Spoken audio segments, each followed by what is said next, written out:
So, Prabhu, we also have Oscar he's from Nairobi, Kenya. So it's nice to welcome him. oh, Yeah. where can I have his darshan? Oscar, could you please share your camera? It's okay. Maybe he's busy with something. That's fine. So, yeah, we are very happy to have you, Oscar. I think he's on unmute, but we are not able to hear. Maybe if he's speaking something. Nairobi is a wonderful place. And we have, in Kenya, we have how many now? 4 temples, at least big temples. We have in Nairobi, Mombasa, Kisumu, Eldoret. And where are you from, Oscar? Nairobi? Okay, he's not able to Yeah, speak. he's from Nairobi. Yeah, Nairobi. he actually we have the HKTC center there Yes, yes, yes. for the university students. So that's Govinda he Prem wa- Prabhu is handling it. that's Govinda. correct. So Yeah, yeah, so we met him there, and he's graduated and he's working now. Um, and we were there last year this time, so I met him there, and I've kept in touch with him since then. wonderful. Yeah. Thank you, Prabhu. So, should we continue our reading? Yes, please. Yes, thank you. So, who would like to So, read? Prabhu, we also have Oscar he's from Nairobi. Oh, Okay, who would like to read today? Any of you? Any volunteers? Can I okay. read, please, for Yeah, Hare Krishna, Sneha Prabhu. Thank you. Krishna?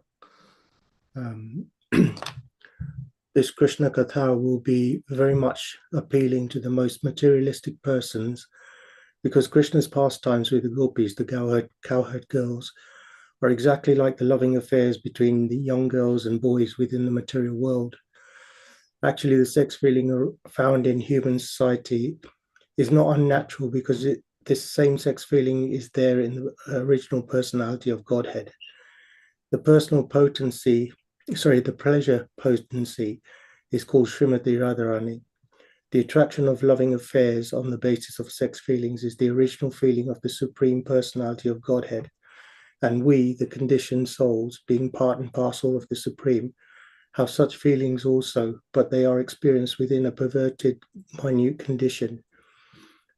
Therefore, when those who are after sex life in this material world hear about Krishna's pastimes with the gopis, they will relish transcendental pleasure, although it appears to be materialistic. The advantage will be that they will gradually be elevated to the spiritual platform.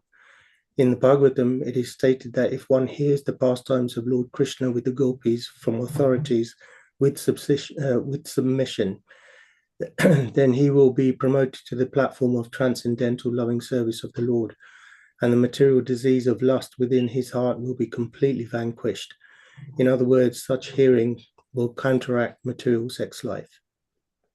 Thank you, Prabhu. So here, after speaking about two kinds of Krishna Kathas, Prabhupada, after writing Bhagavad Gita and Bhagavatam, and then purpose of presenting this book. So Prabhupada is writing that how it will be appealing to everyone, obviously to the devotees, but also to the most materialistic person. Why? So Prabhupada is explaining how it is. Now we have to understand this because when we read statements like Krishna also has the same sex feeling is there in original personality of Godhead. And then we are told that, you need to follow the rules and regulation, no illicit sex and nothing. And then how is it? If it is natural and if it is there in Krishna, then why are we told not to, or why are we restricted in this? Then we should have unrestricted thing because it is there in Krishna. So one has to understand it very nicely. that yes, it is there in Krishna, but in what form?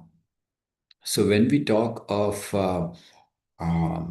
kama or lust, now this word is used even for gopis' love in Srimad Bhagavatam, where Narad Muni is explaining to Yudhishthir Maharaj, and he tells Yudhishthir Maharaj that there are different devotees who could achieve Krishna by different feelings. So he says, Gopya kamat bhayat kanso dvesha chedadayo nripaha sambandhat vrishnaya snehat yuyam bhaktyam vayam vibho. So he says that Gopya kamat, kam in general means lust. So by lust, gopis achieved Krishna. Gopya kamat bhayat kanso. And Kans achieved Krishna by fear, because he was so fearful. Whenever he used to see two soldiers coming towards him, he will start shouting, Krishna Balram have come. He was so fearful of Krishna. So because he was so fearful that 24 hours he was thinking about Krishna, he became Krishna conscious. Just by fear. So Gopya Kamat Bhayat Kanso Dveshar. Then Shishupal, he was so envious of Krishna, Dvesh, that by envy he achieved perfection. Because his envy was, as Yudhishthir Maharaj puts it, that he was not even able to speak. He was speaking in broken language when he was very small kid.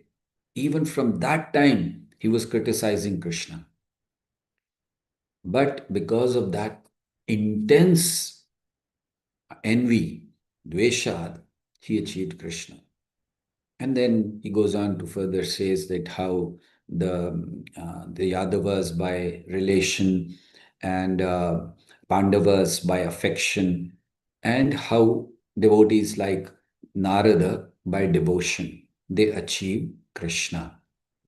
So there the word kama has come for gopis. So we should not think that it is the same. Like we have the desire or enjoyment, then that also is the same in gopis and same in Krishna. No, it is explained. Krishna is Adi Smara. He is addressed as Adi Smara. Adi Smara means he is the original Kamadev, Cupid, original. And so everything comes from him. Like Krishna says, Aham Sarvasya Prabhava. If everything is coming from Krishna, that means the desire what we have to enjoy. A woman has a desire to enjoy with man, man has with woman. So that is perfect because it is coming from Krishna. And Prabhupada is also writing here that it is natural. So if it is natural, why should we stop it? We should enjoy it completely. So it is explained in Chaitanya Charitamrita, Atmendriya Priti Vancha Tare Bali Kam, Krishnendriya Priti Ichha Dhore Premanam. So what we see in the spiritual world is the purified form of lust called love. In this world, what we see is the perverted form of that pure love, which we may give the name quote unquote love, but actually it is lust, kama. So, so we should not get confused with such writing that what is Prabhupada writing, that it is there. Yes, it is there in Krishna, but in purified form, not in the form, not on the bodily platform where we want to enjoy just the body. That is called material rasa. Rasa means mellow or material enjoyment. Whereas Krishna is on a spiritual platform. So there, whatever enjoyment is there, it's on the spiritual level. So material enjoyment it's a distorted reflection of spiritual rasa. It is in Sanskrit, it is called pratibimba, distorted reflection. And how is it experienced? It is experienced through material senses, mind, and ego. This enjoyment is very temporary and mixed with self centered desires. Whereas spiritual rasa, it is not a distorted reflection. It is the original, eternal, loving relationship between the living entity and Krishna. So spiritual rasa is experienced through purified senses, not material senses. So through purified senses in bhakti. And what is that spiritual rasa? It is pure, it is selfless, it is ever increasing bliss. Anandambudhi vardhanam pratipadam purnamrita swadanam. That is spiritual rasa. So when we talk of material and spiritual rasa, material rasa is origin is material nature, whereas spiritual rasa original is Aladini Shakti, Krishna's potency. The material enjoyment is controlled by modes of material nature, whereas spiritual enjoyment is controlled by Yoga Maya. And in the material rasa, when we are enjoying, the object of our love is not Krishna. Love is directed towards, love means I'm saying in this world, what you call it, love. So that is directed towards body, mind, or position. Object is temporary. This body, mind, position, they are temporary and changing. And what happens in the ends? You end up in separation, loss, or dissatisfaction. And this is what is happening in the world.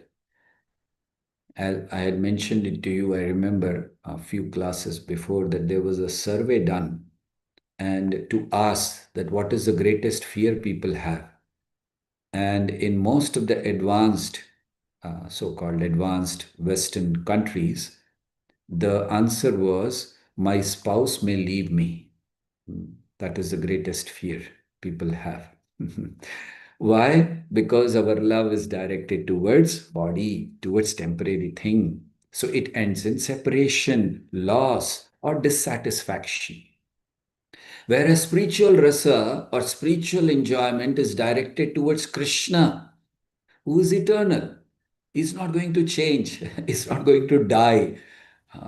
So there is no loss, no dissatisfaction. The object there is unchanging and fully reciprocating. Many times in this world, even the persons don't reciprocate the way we want, isn't it? See, every relationship, what do we expect? Our expectations are the person whom we are relating to, the person whom I love, should reciprocate the way I want. That is our desire. It doesn't happen, but that is our desire. Isn't it? Am I wrong or right? Everyone feels like that. But in spiritual world, when you're interacting with Krishna, how does Krishna responds? How does Krishna reciprocates? Krishna very clearly says in Bhagavad Gita, Ye yatha mam prapadyante tams tathaiva bhajamyaham. I am reciprocating the way you want. So isn't it satisfying? The way you want, somebody reciprocates, somebody responds. What a wonderful relationship that will be. You'll always be happy. Krishna reciprocates the way you want. Ye yathamam prapadyante tams tathaiva bhajamyaham. As you approach me, I will respond in a similar way. If you become my enemy, like Shishupal, I will become your enemy. If you become my servant, like Arjuna, I will become your servant. That is Krishna. And that is why that relationship is completely satisfying. And if there is separation, yes, there is separation. Even Radharani has to face separation. But that separation intensifies love. It does not destroys it. Here in this world, when there is separation, after some times you don't even realize, you don't even remember the person. Am I right or wrong? That is why I come here every Saturday, because I know if I don't come for 2 Saturdays, then I'll have to come and introduce myself. My name is Atul Krishna Das. Remember, I was coming and speaking some time back, and then, oh, yeah. So I don't want to miss this class because then you'll forget. So it doesn't destroy the separation with Krishna, it intensifies it. And material rasa, Krishna explains in Bhagavad Gita, it begins with attraction, ends in frustration. That is material enjoyment. Krishna says, Yahi sansparshaja bhoga dukkhayoneya evate adyantavanta kaunteya nateshu ramate buddha. So it begins with attraction, ends in frustration. It's limited by time, body, etc. But the spiritual enjoyment, it begins with service and ends in ever fresh bliss. Nava Nava Rasa. So that is spiritual rasa. What should we choose? The material rasa or spiritual rasa? Because in material love, so-called love, again, material love, they say, I love you because you satisfy me. It is conditional.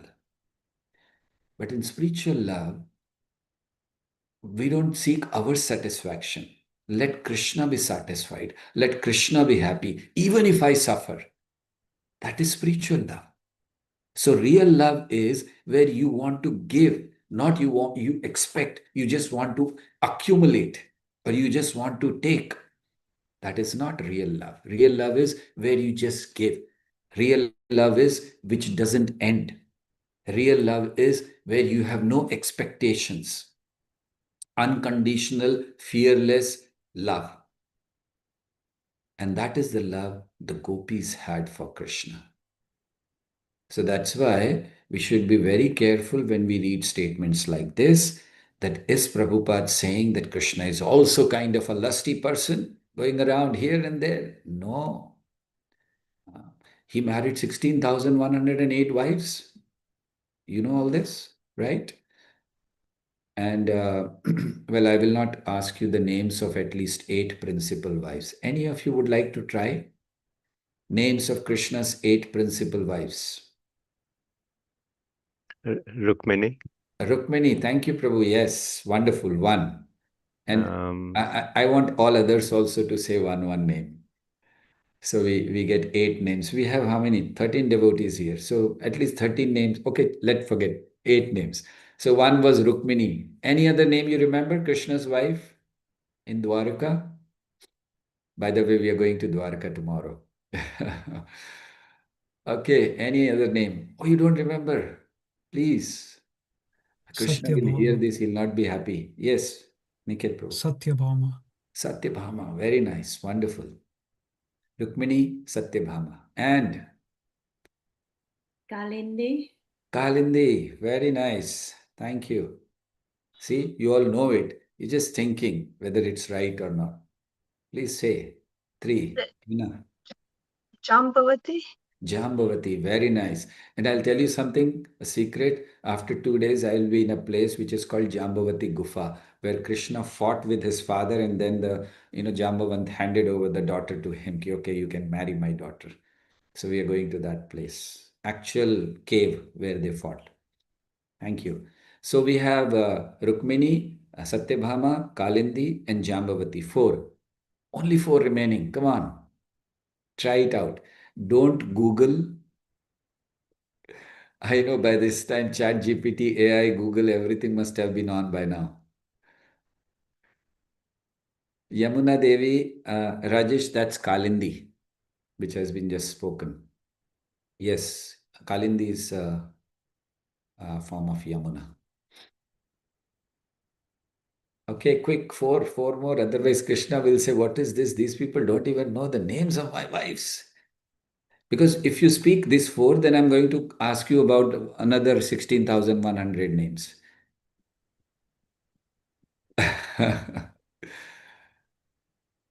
Can we guess? Yes, please. Lalita. Lalita. Lalita was not in Dwarika. She was in Vrindavan. And she was a Sakhi. Krishna never married Lalita. Oh, sorry. I'm asking only the wives' names. So Radha also is not there in that. She was not in Dwarika. And she was married to Krishna. Actually, the first marriage happened was Radha and Krishna's marriage. But so let's say when Krishna, 16,108 wives. Very nice. Somebody wrote, I think, in the chat, who's this? Nisha. Bhadra, yes, very nice. How do you know all this? I cheated, Prabhu. I Googled it before you said we couldn't Google. I'm sorry. Okay. No problem. Because you're honest, we'll accept it. But we should stop here. In the sense, no more honesty of cheating and telling that I cheated. Okay, now you can Google and all, no problem. Already 5 are there, only 3 more are remaining. Yes, tell me your AI, GPT, chat, whatever, I don't know, Gemini, also there is some, right? So who will tell you the 8 names? Okay, let's recite the 8 names. We have first one as Rukmini already. Okay, Nisha, would you like to tell all the names 8? You can Google, no problem. Now there's no cheat. Rukmini, Yes, Satyabhama, yes. Jambavati, Hmm. Kalindi, Hmm. Nagnajiti, Right. Mitravinda, Very Bhadra, nice. and Lakshmana. Wonderful. That's nice.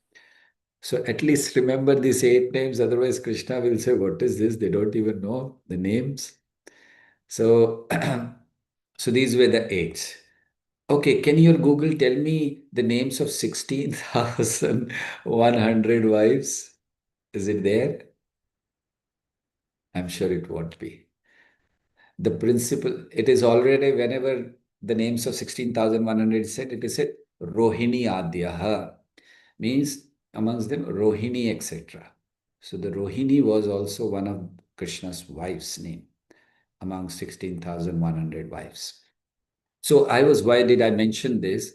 I was coming to the point that Krishna is not a kind of a lusty person. Why did he marry 16,108 wives? In fact, out of them, all 16,108, all of them desired to marry Krishna. Only one, which also desired, but Krishna went and asked for her hand. Otherwise, you see, Rukmini wrote a love letter. If you don't come, I will commit suicide. That was I should say, a love letter which is published in Srimad Bhagavatam. Usually we don't read love letters, but what to do? Shukdev Goswami has published it in Srimad Bhagavatam. So in 7 verses, she has told that if you don't come, I'll commit suicide. So Krishna had to go to protect her. Then Satyabhama. Krishna was not interested, but then his father was feeling so bad that, I blamed Krishna. So he gave Satyabhama. Maybe one day we will discuss on, when it comes in Krishna book, it will come about 8 wives, how Krishna got married. One very interesting thing, except 1 or 2, in all the marriages, Krishna had to fight. All the marriages. Except one, like I think when he went to Shrutakirti, his aunt, and he just said, "I want to marry your daughter," and that's all. And Kalindi, he didn't have to fight. Otherwise, everywhere.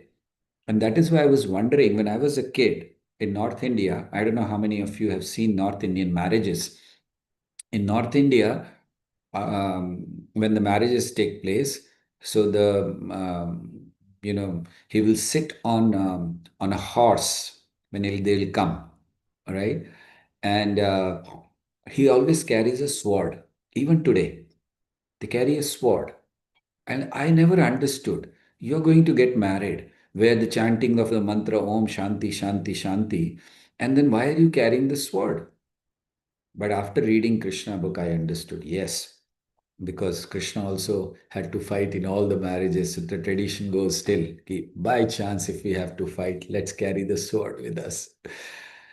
So anyway, so Krishna married. So all of them, even 16,100 princesses who were captured by Bhaumasur, Krishna went and released them. And you know what Krishna told them?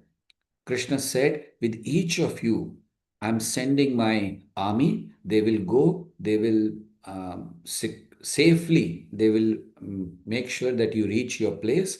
And then, Haribol, Tata, bye bye. But then they said, no, we are not going. And Krishna says, why? Then they said, who will marry us? We have been here for 1 year with this demon. Now, once we go back, people will not go. Nobody will marry us. And our parents will be always unhappy. We will be unhappy. Our life will become miserable. So Krishna says, then what? They said, then what? Marry us. And Krishna says, okay, all of you go to Dwarka. So just to protect their honor, Krishna married. So we should always know.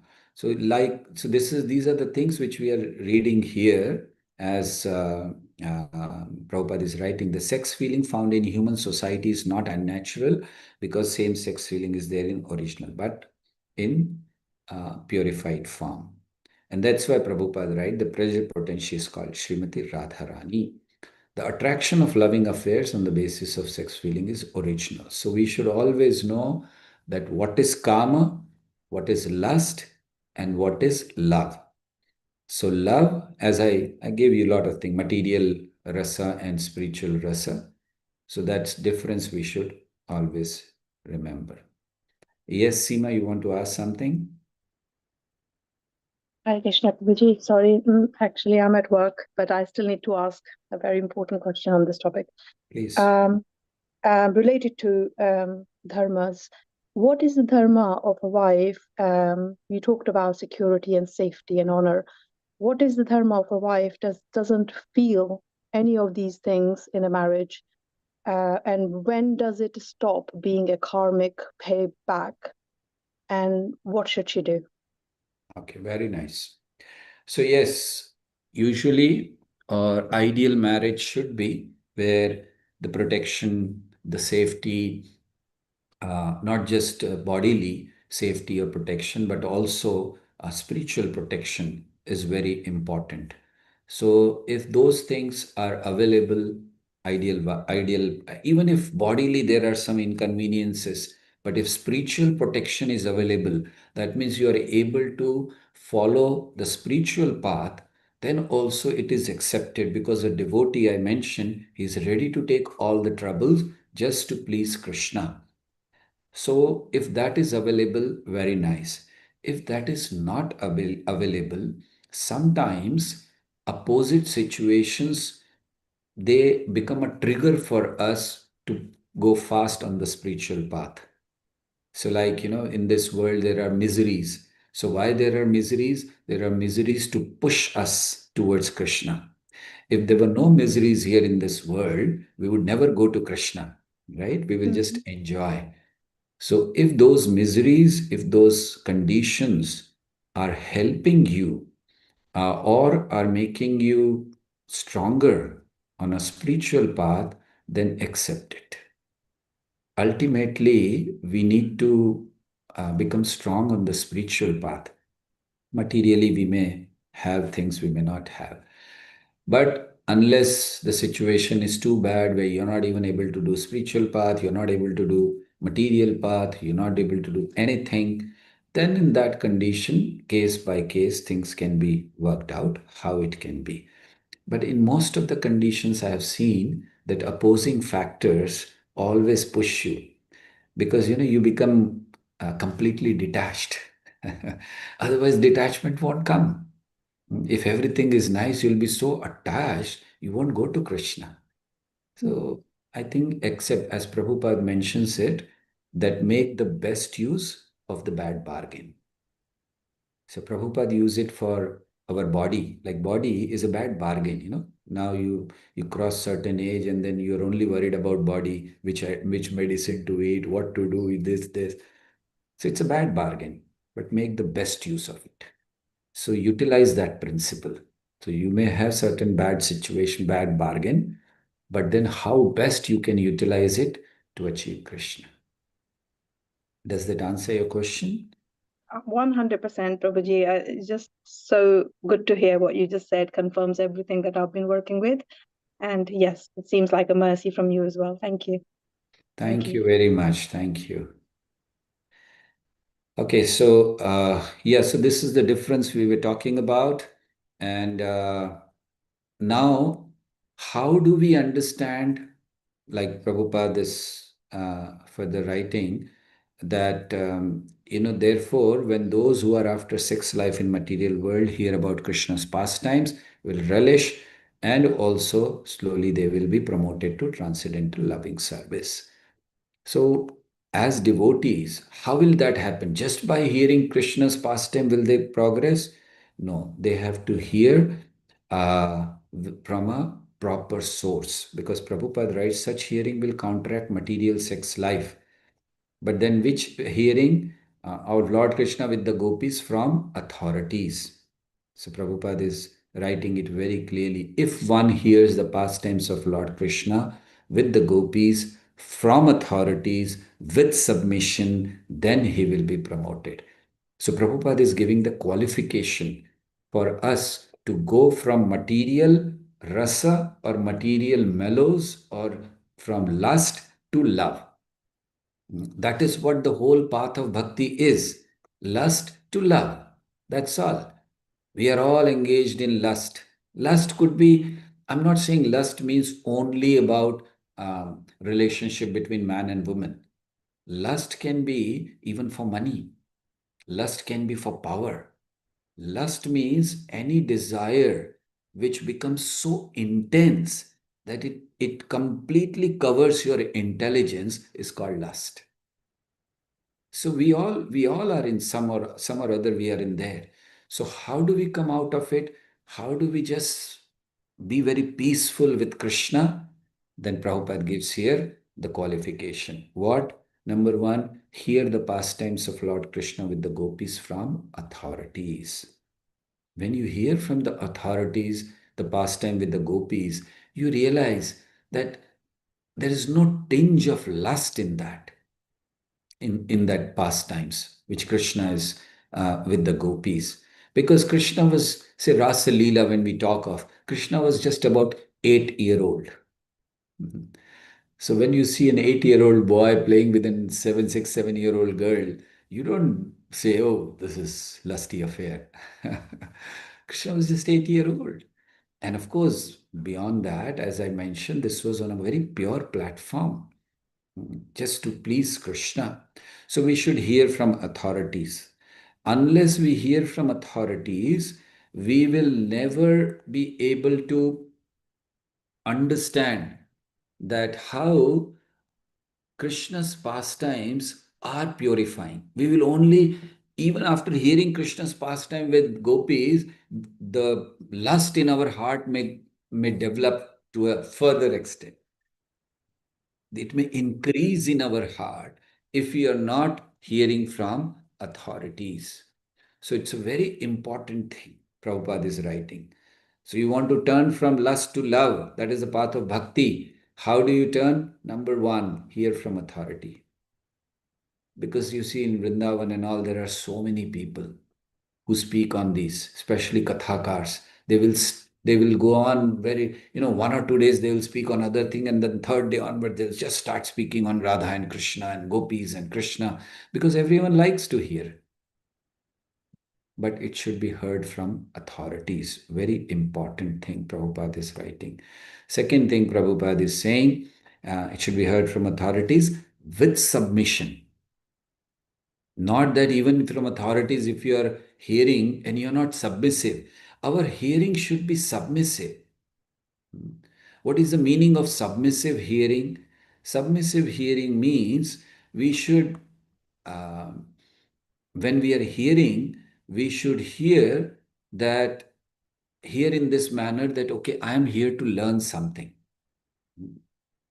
I'm not here for challenging.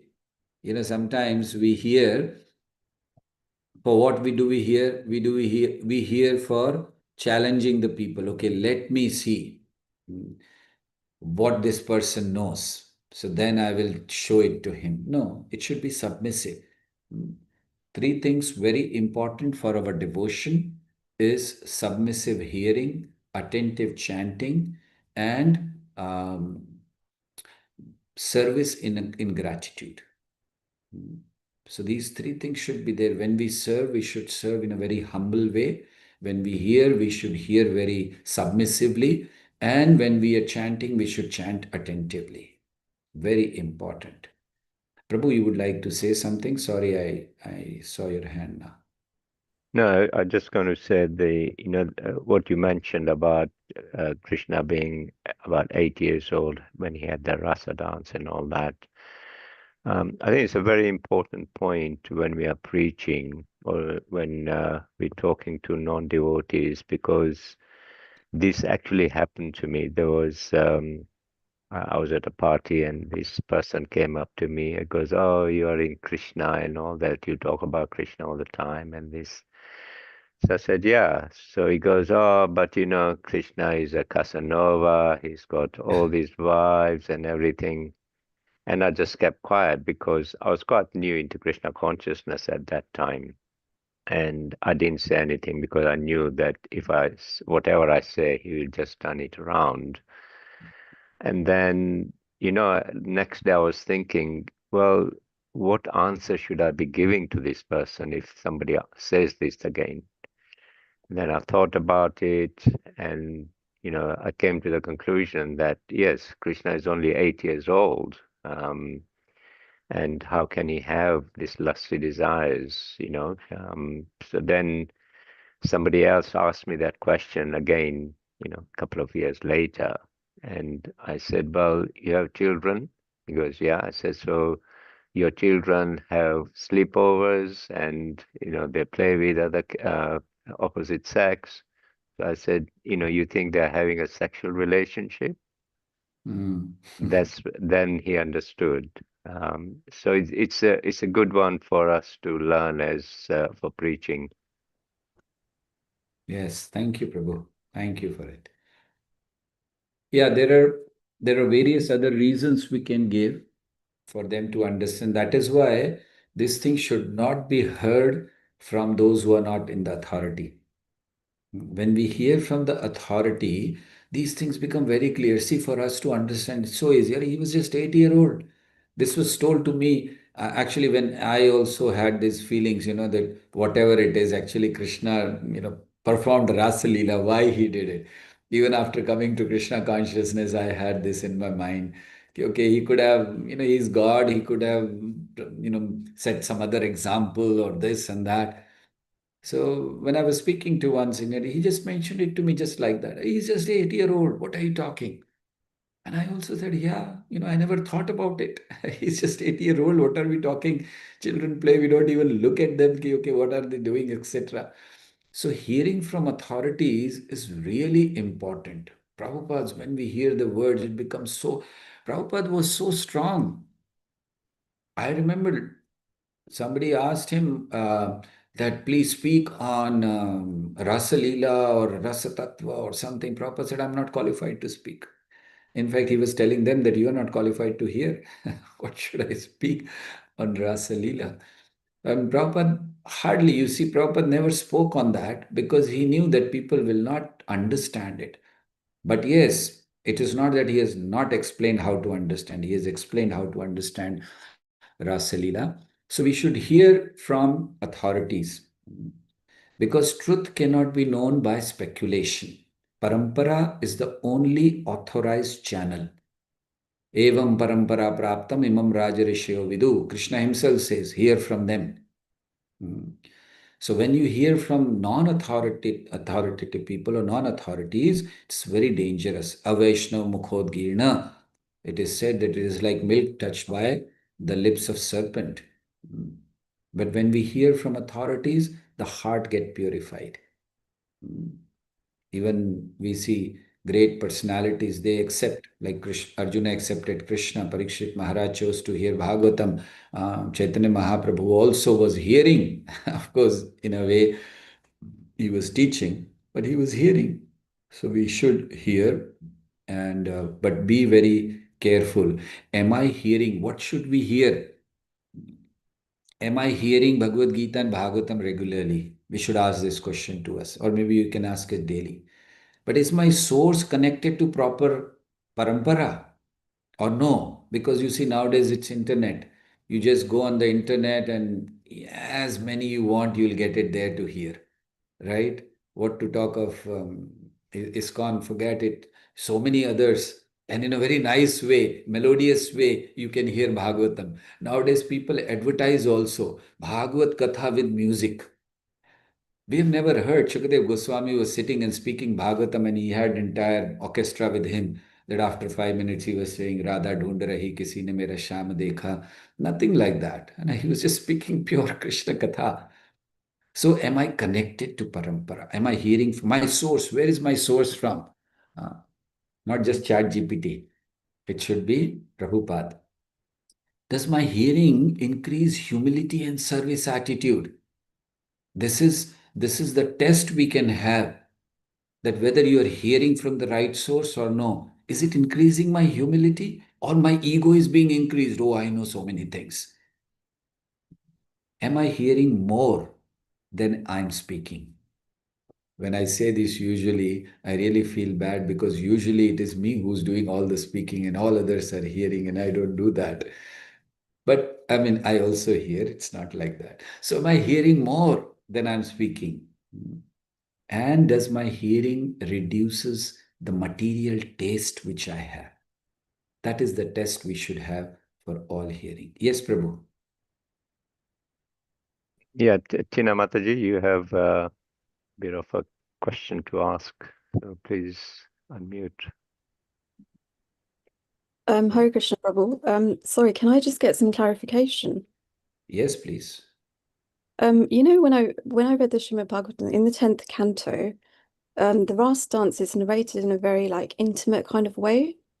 Right. So I'm a bit confused, like with lots of like love feelings and stuff. So I'm a bit confused as to how he was 8. Okay. Sorry, strange question. Yeah, thank you. So how is it that Krishna was just 8, and then the kind of description is there of Rasa Leela doesn't matches? And Yeah, that, exactly. it's there on, it's just been on 8. See, the description of Rasa Leela definitely is given, and it has to be again understood properly, because, like, say, it's a Krishna kept his hand on the gopis and this and that, whatever it's there.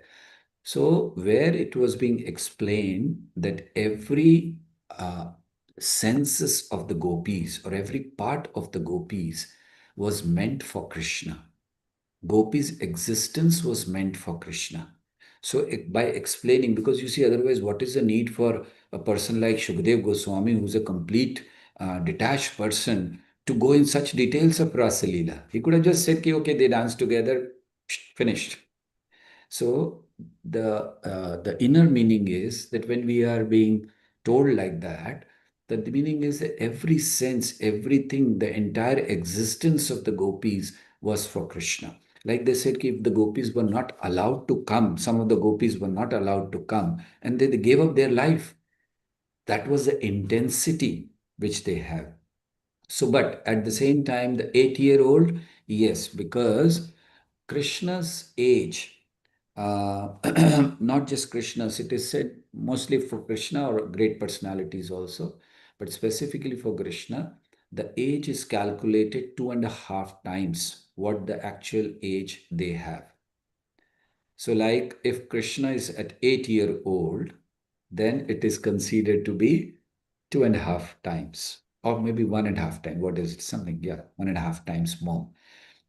At the same time, Krishna, being at 8-year-old also, is not a small child in terms of consciousness, in terms of your, um, I should say, understanding, etc.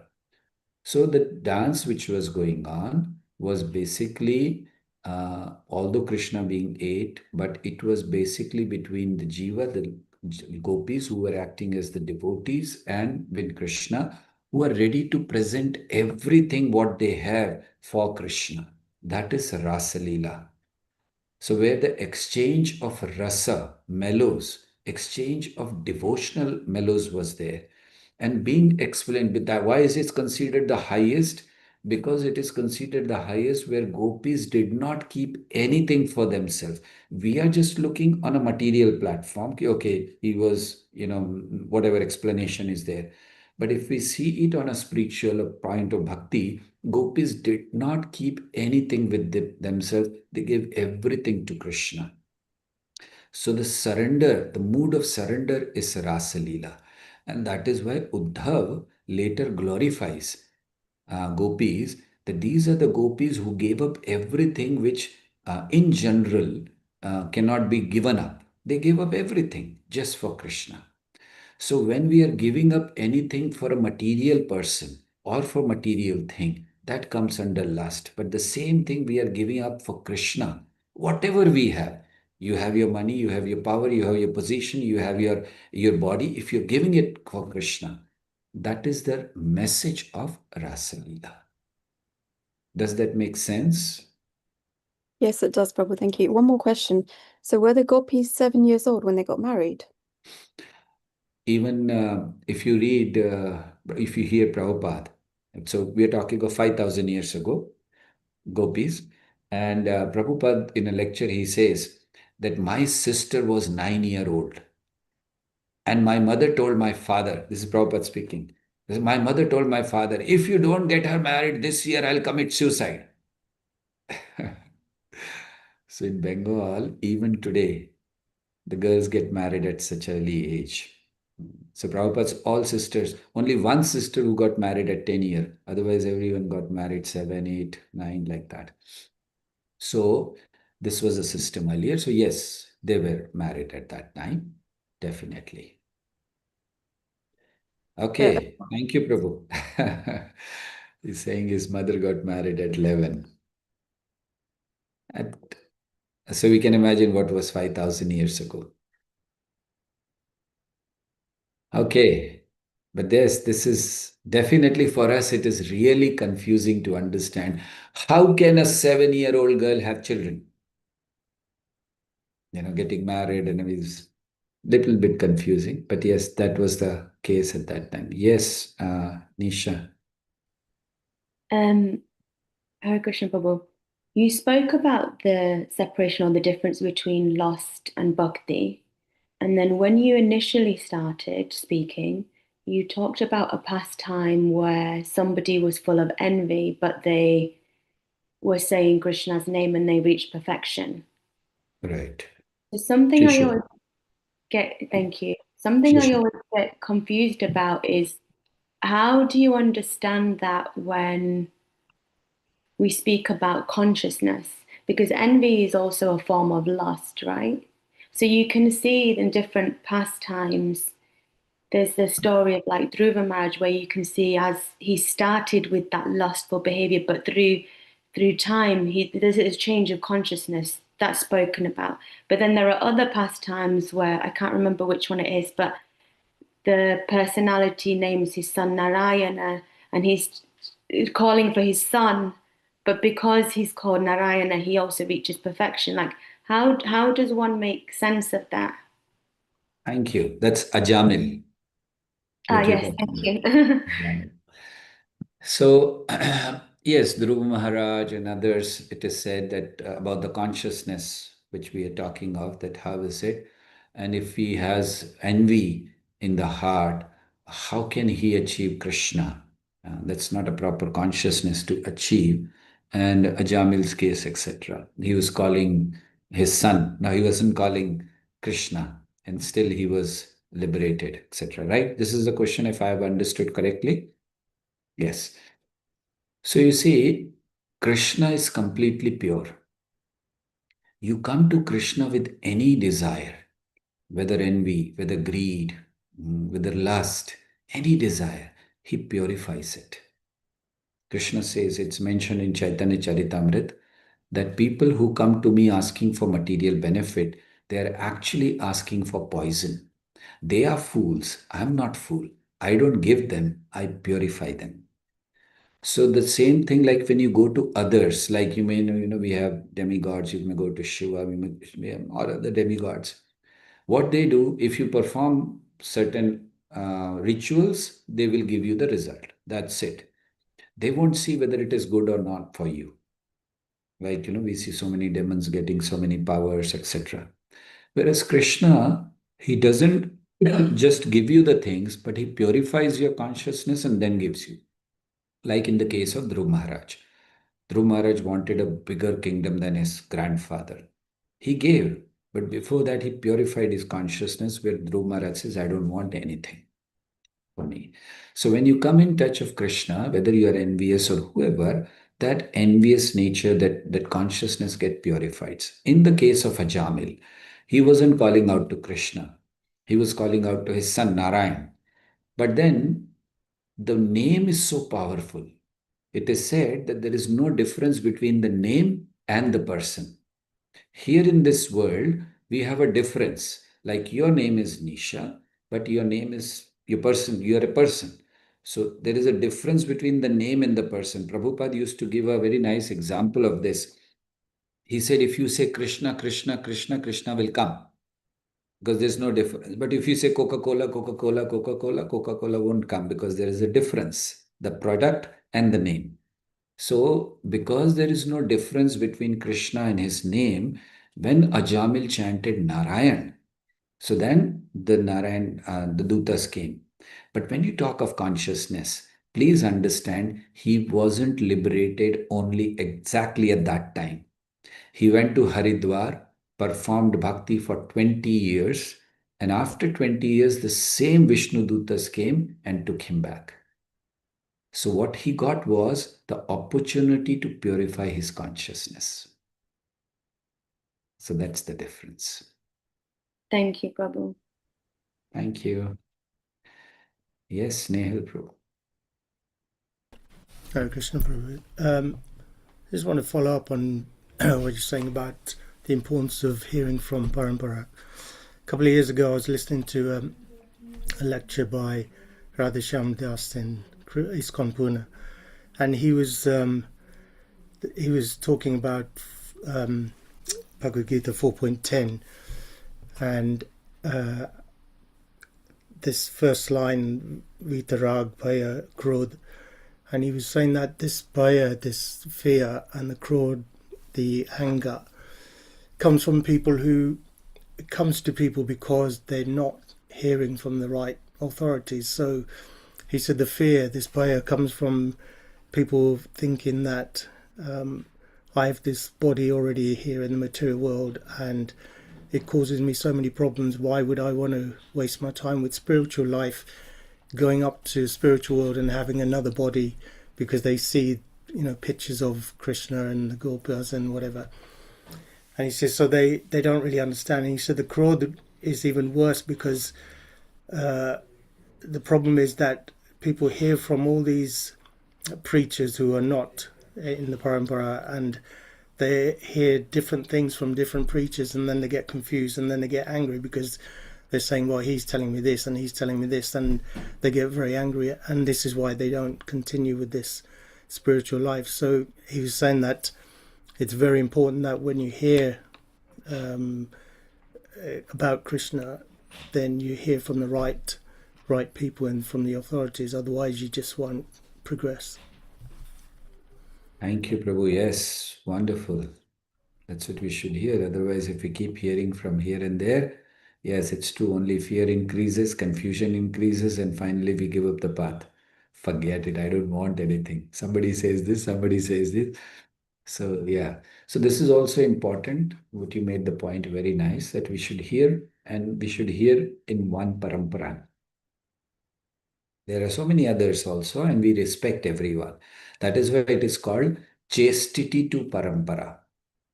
So one should be like a chaste wife, that she respects all others. It's not that, if you are a chaste wife, then you start, insulting all others, demeaning all others. No, respect all others, but her surrender is to one person. So similarly, we should develop the chastity to parampara, that we respect every other person. Whoever is speaking about Krishna, whoever is speaking from Bhagavatam, yes, we respect.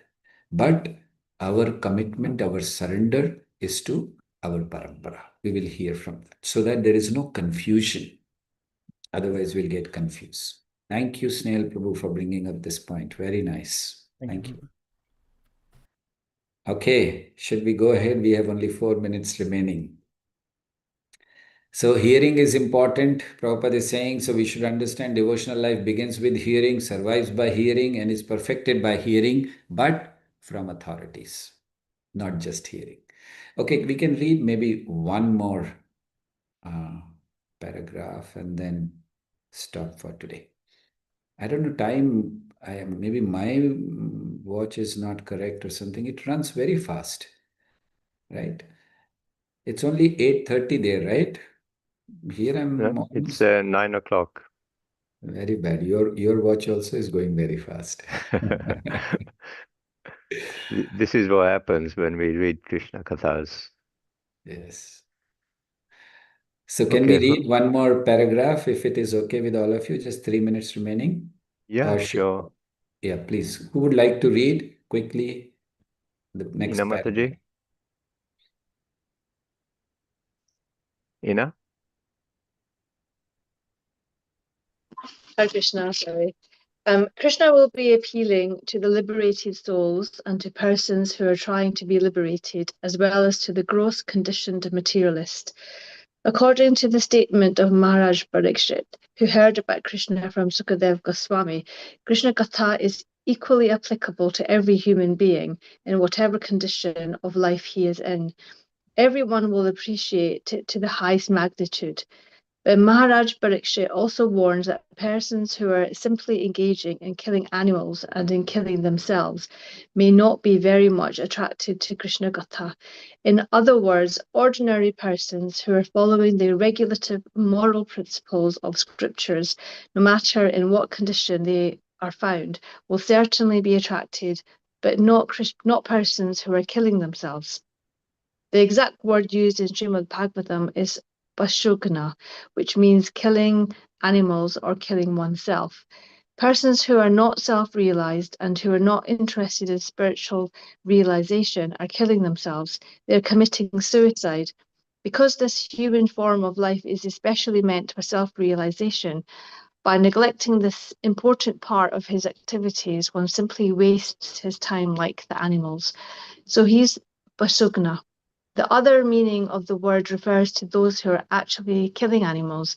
This means persons who are animal eaters, even dog eaters, for they are all engaged in killing animals in so many ways, such as hunting and opening slaughterhouses. Such persons cannot be interested in Krishna Gatha. Thank you. So Prabhupada is speaking about suicide here or killing. So there are two kinds of suicides which Prabhupada is mentioning here. One is to kill the body and the other is to kill the soul. That's the two kinds of suicide we do. So killing of the body, I don't think so I need to explain about that suicide. All of you know about it. You just do anything to yourself and you die. But then can we kill the soul? Prabhupada is talking about killing self, and Prabhupada is saying when you're not into self-realization, then obviously it's like committing suicide, killing themselves. So many times Prabhupada is using this, killing themselves, committing suicide, killing themselves. But then the teachings of Bhagavad Gita is that we are all souls. Then how can we kill ourselves? How do you kill a soul? Body, yes, you can kill. Uh, by the way, when a person is dead, what dies, the soul or the body? Any of you have idea? Let me ask an intelligent person. What? I mean, all of you are intelligent.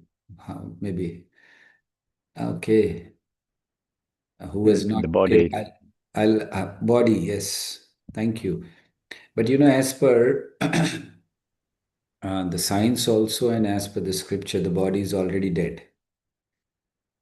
Every 7 years, you change your body as per science.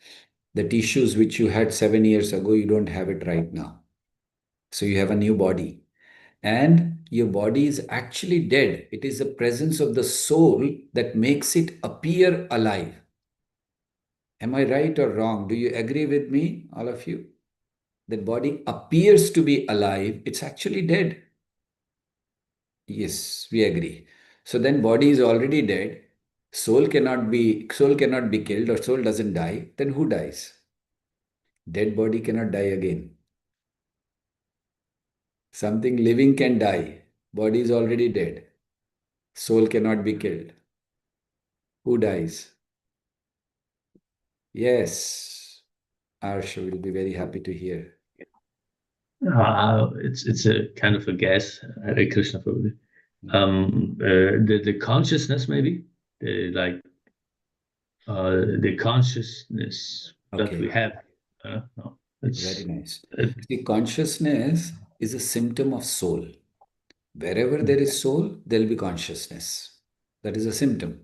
So if you are saying that consciousness dies, in one sense, you are saying the soul dies because it's a symptom of soul. Yeah, not really the consciousness dies, but we experience it in the consciousness kind of death.